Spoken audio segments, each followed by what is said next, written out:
tayo video. Ano ang banal na espiritu?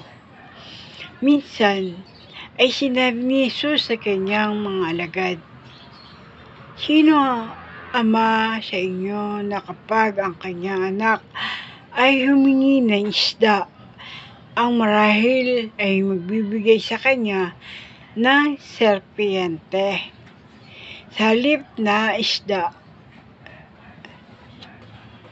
O kapag humingi rin siya ng itlog, ay magbibigay sa kanya ng alagdan?" Alam ng mga bata sa Galilea ang gusto nila, itlog at isda. Sinabi ni Jesus na dapat natin paulit-ulit na hingi ng banal na espiritu gaya ng gutom na batang humingi ng pagkain. Kapag nalaman natin kung ano talaga ang banal na espiritu, tutulong ito sa atin na maunawaan kung gaano ito kahalaga sa ating buhay. Kaya suriin muna natin kung ano ang itinuturo sa atin ng Biblia tungkol sa banal na espiritu. Ang kapangyarihan ng kataas-taasan. Malinaw na sinasabi ng kasulatan na ang banal na espiritu ay puwersa na ginagamit ng Diyos para sa katuparan ng kanyang kalooban. Ganito ang sinabi ng Anghel Gabriel sa Birheng si Maria nang ipahayag niya na magkakaanak ito. Ang banal na espiritu ay darating sa inyo at ang kapangyarihan ng kataas-taasan ay lililim sa kayo. Sa dahilan din yan, kung kaya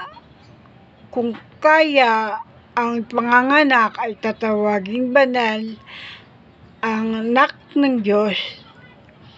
Ipinahiwatig ng mga salita ni Gabriel na may kaugnayan ang banal na espiritu sa kapangyarihan ng kataas-taasan. Makikita rin natin sa ibang bahagi ng Biblia. Ang ideyang yan, sinabi ni Propeta Mikas, "Ako naman ay napuspos ng kapangyarihan sa pamamagitan ng Espiritu ni Jehova." Pinangako ni Jesus sa kanyang mga alagad, tatanggap kayo ng kapangyarihan kapag dumating sa inyo ang banal na espiritu. At binanggit ni Apostol Pablo ang kapangyarihan ng banal na espiritu.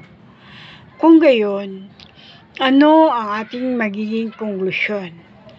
May malapit na kaugnayan ang banal na espiritu at ang kapangyarihan ng Diyos sa pamamagitan ng banal na espiritu na ipakikita ni Jehova ang kanyang kapangyarihan.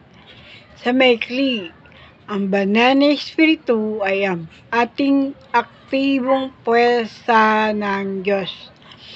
At napakalakas ng puwersang ito.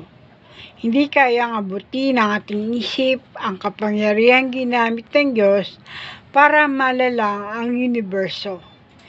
Sa pamamagitan ni Propeta Isaias, sinabi ni Jehova na pag-iisipan natin ito. Itingin ninyo yung mga mata sa itaas at masdan sino ang lumalang ng mga bagay na ito.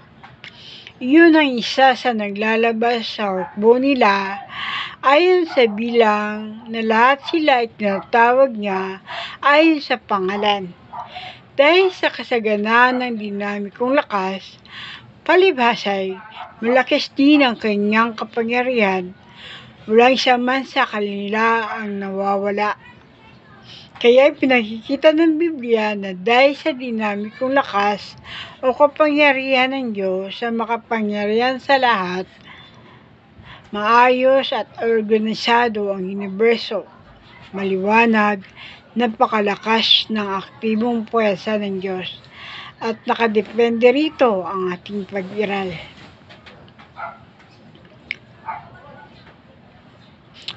Maaaring gamitin Jehova ang kanyang banal na espiritu sa paglalang ng pagkarami-raming bagay gaya ng universo. Pero maaari din niyang gamitin alang-alang sa mga tao. Maraming halimbawa sa Biblia na nagpapakitang pinalakas ng aktibong pwersa ng Diyos ang kanyang mga lingkod sa lupa. Ang Espiritu ng Jehovah ay sumasakin. Makikita sa ministeryo ni Jesus kung paano maaaring palakasin ng banal na Espiritu ng Diyos ang kanyang mga lingkod. Ang Espiritu ng Jehovah ay sumasa akin. Ang sinabi ni Jesus sa mga taga-Nazaret. Anong nagawa ni Jesus dahil sa kapangyarihan ng Espiritu? Pinagaling niya ang lahat ng uri ng sakit, pinahupa ng nganit na dagat, nagpakain ng libo-libo sa pamamagitan ng ilang tinapay at isda, at bumuhay pa nga ng patay.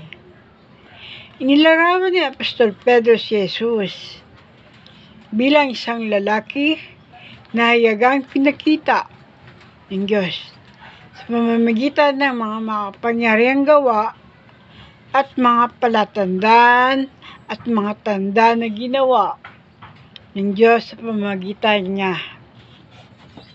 Gawa 2:22. Sa ngayon, hindi ginagamit ng Diyos ang banal na Espiritu upang gumawa ng gayong mga himala. Gayunpaman, malaki ang nagagawa nito para sa atin. Kusang ibinibigay ni Jehovah ang kanyang banal na Espiritu sa mga mananamba niya, gaya na tiniyak ni Jesus sa kanyang mga alagad. Kaya sinasabi ni Apostol Pablo, sa lahat ng bagay ay may lakas ako dahil sa kanya na nagbibigay ng kapangyarihan sa akin. Makatutulong kaya sa iyong buhay ang banal na Espiritu? Sasagutin sa susunod na artikulo ang tanong na yan.